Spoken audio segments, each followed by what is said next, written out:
میں نے ضیاء کے متعلق اپنے نظم میں کہا تھا کہ کل چلی تھی جو لیکھوں پہ تیغ دعا، آج بھی اذن ہوگا تو چل جائے گی۔ بس خدا کی قسم وہ تیغ دعا چل چکی ہے، اب اسے کاٹ کر دکھاؤ، اسے رد کر کے دکھا دو، تب میں مانوں۔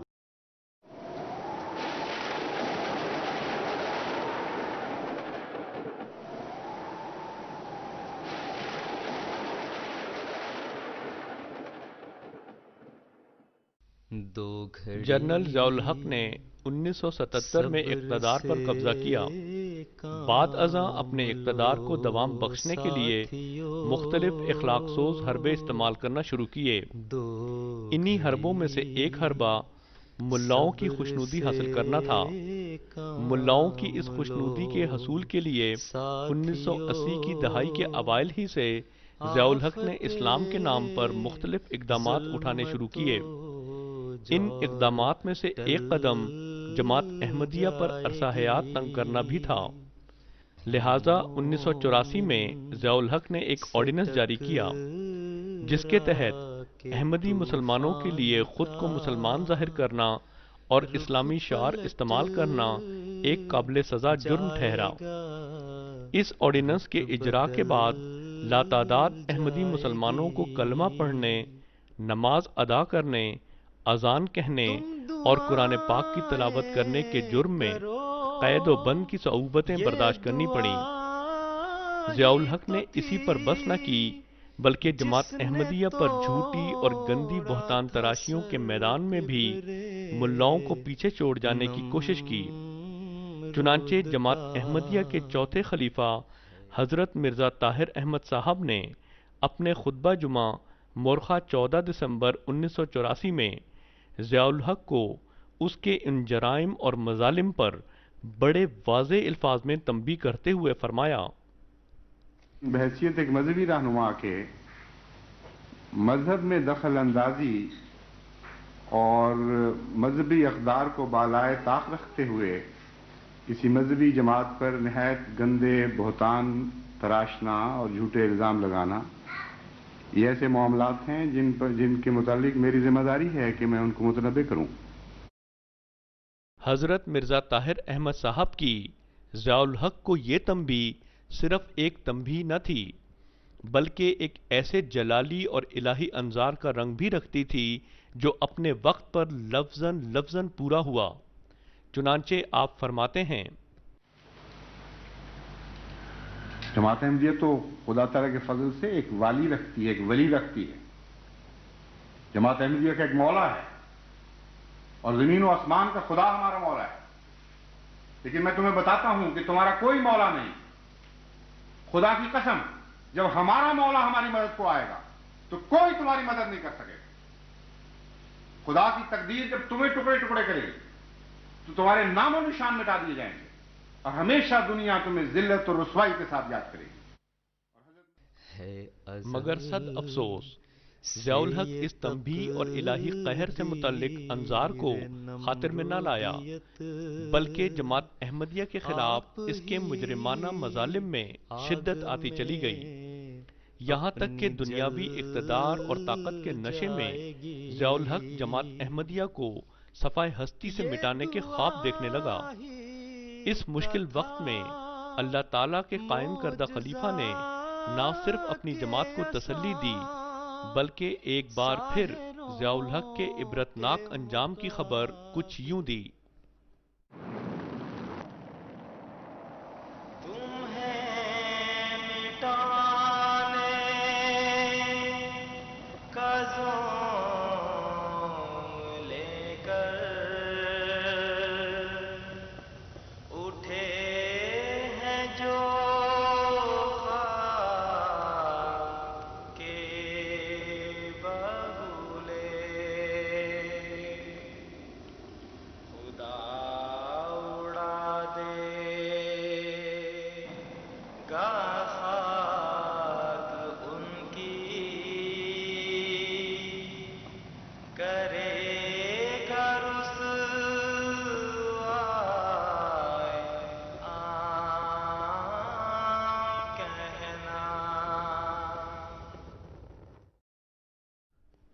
بار بار کی اس تنبیہ اور الہی قہر سے ڈرانے کے باوجود ضیاء الحق جماعت احمدیہ کے خلاف اپنے مظالم میں بڑھتا چلا گیا،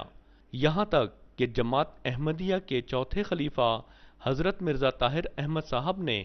مورخہ 3 اور مورخہ 10 جون 1988 کے خطبات کے ذریعے مظالم میں حد سے بڑھے ہوئے مخالفین اور خصوصاً ضیاء الحق کو کھلا کھلا مباہلے کا چیلنج دے ڈالا۔ چنانچہ آپ مورخہ 3 جون 1988 کے خطبہ جمعہ میں مباہلے کی چیلنج کی وجوہات کا ذکر کرتے ہوئے فرماتے ہیں، یہ بھی میں نے سمجھانے کی کوشش کی اور مختلف رنگ میں جس حد تک بھی خدا تعالیٰ نے مجھے توفیق بخشی، گزشتہ چند سال مسلسل اس قوم کو اور تکذیب کے رہنماؤں اور ائمہ کو نیک نصیحت کے ذریعے قرآن کریم کی زبان میں سمجھانے کی کوشش کرتا رہا، لیکن معلوم ہوتا ہے کہ یہ ساری آوازیں بہرے کانوں پر پڑتی رہی ہیں اور یہ لوگ کسی طرح بھی تکذیب سے باز نہیں آئے، بلکہ ان میں سے بعض تکذیب اور بے حیائی میں حد سے زیادہ بڑھتے چلے گئے۔ اسی خطبہ جمعہ میں اللہ تعالیٰ کے قائم کردہ خلیفہ نے یہ بھی واضح فرما دیا کہ آپ کے اس فیصلہ کن مباہلے کے چیلنج کا اولین مخاطب ضیاء الحق ہے۔ چنانچہ آپ فرماتے ہیں، اس لیے آج کل کے اس دور میں جبکہ بدقسمتی سے پاکستان نے حضرت مسیح موعود علیہ الصلوۃ والسلام کی تکذیب کا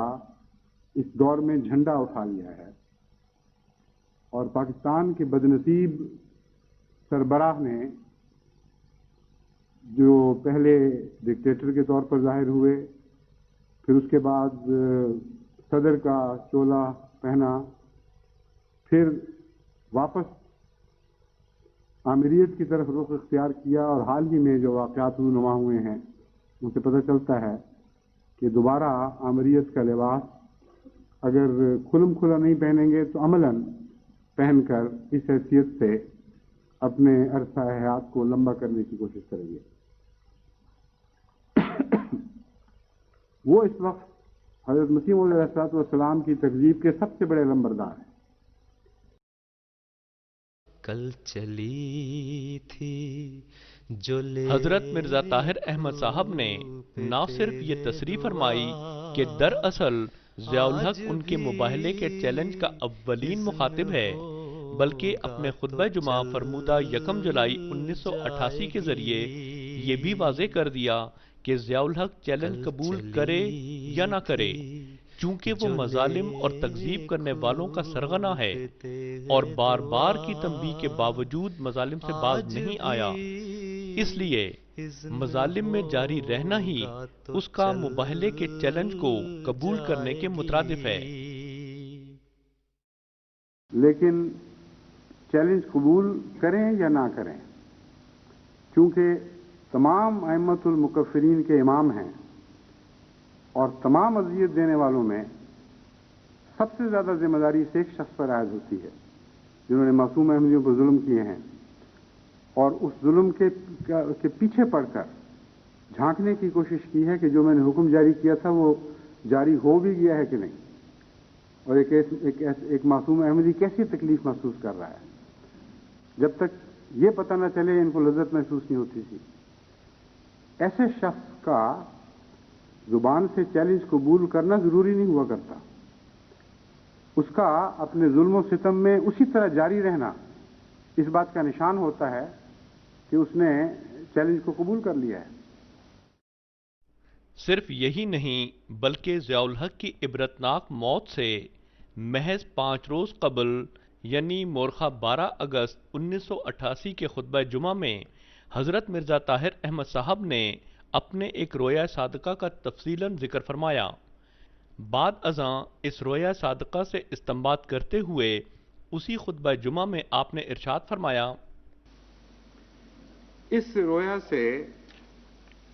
مجھے خیال آیا کہ اس مضمون کے متعلق میں آج آپ کے سامنے کوئی بیان کروں اور آپ کو دعا کی طرف متوجہ کروں، کیونکہ یہ بہت انذاری رویا ہے۔ اس کا مطلب یہ ہے کہ جس قوم کو ہم مخاطب کر رہے ہیں آج،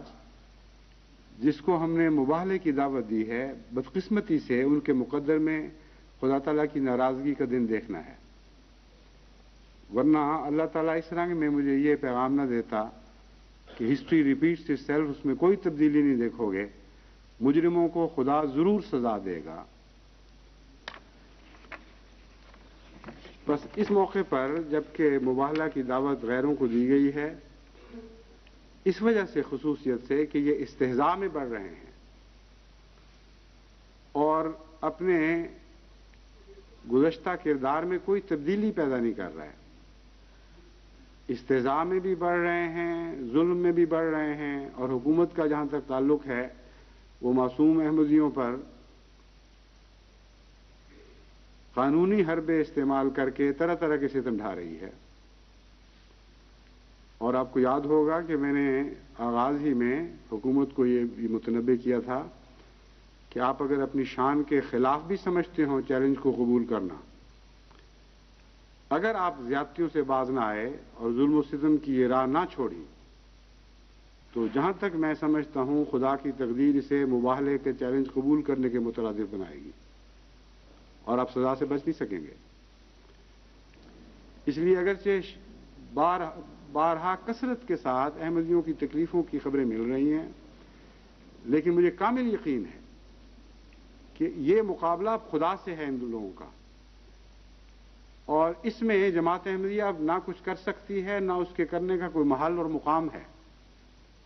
صرف انتظار ہے. خدا کی تقدیر لازماً ان کو پکڑے گی اور لازماً ان کو سزا دے گی جو ان شرارتوں سے باز نہیں آئیں گے. بس یہ حالات دیکھنے کے بعد دل خوف زدہ ہوتا تھا اور انسان طبعاً یہ نتائج نکالتا تھا کہ ممکن ہے، یعنی اس بات کا احتمال ہے کہ اللہ تعالیٰ اس قوم کے مجرمین اور ان کے ساتھ دینے والوں کو سخت سزا دے گا. لیکن رات کی رویا نے میرا دل ہلا دیا ہے، کیونکہ یوں معلوم ہوتا ہے کہ یہ سزا ایک قسم کا مقدر بن گئی ہے، اور لازماً ان میں سے ایک طبقہ، میں اب بھی یہی کہتا ہوں کہ سب نہیں، ان میں سے ایک طبقہ عبرت کا نشان بنے گا. اس خطبہ جمعہ پر ابھی محض 5واں روز ہی تھا کہ مکذبین کا امام اور مباہلے کا اولین مخاطب بمیں اپنے قریبی حواریوں کے عبرت کا نشان بن گیا. خدا کی تقدیر نے پیشگوئیوں کے عین مطابق نہ صرف اسے ٹکڑے ٹکڑے کر دیا بلکہ اس کی خاک بھی فضاؤں میں منتشر کر دی.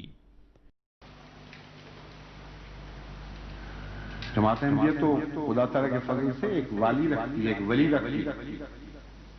جماعت احمدیہ کا ایک مولا ہے اور زمین و آسمان کا خدا مولا ہے. لیکن میں تمہیں بتاتا ہوں کہ تمہارا کوئی مولا نہیں. خدا کی قسم، جب ہمارا مولا ہماری مدد کو آئے تو کوئی تمہاری مدد نہیں کر سکے. خدا کی تقدیر جب تمہیں ٹکڑے ٹکڑے کرے تو تمہارے نام و نشان مٹا دیے جائیں اور ہمیشہ دنیا تمہیں ذلت اور رسوائی کے ساتھ جاتی ہے.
خدا کی قسم،